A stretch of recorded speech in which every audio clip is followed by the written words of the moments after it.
আমার আসলে স্বপ্ন অবশ্যই যে বাংলাদেশ ন্যাশনাল টিমের একদিন খেলবো এবং বাংলাদেশকে নেতৃত্ব দিব।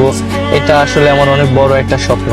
আমার উদ্দেশ্য হলো আমি অনেকদিন ক্রিকেট খেলতে চাই, যেমন 15 বছর ক্রিকেট খেলতে চাই এবং ওয়ার্ল্ড র্যাঙ্কিংয়ে অলরাউন্ডারের খাতায় নাম আসতে চাই।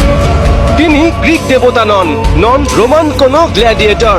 22 গজের যুদ্ধে তিনি অদম্য এক যোদ্ধা মেহেদী হাসান মিরাজ, যে নামটা বাংলাদেশ ক্রিকেটে এক আশার নাম, ভরসার নাম।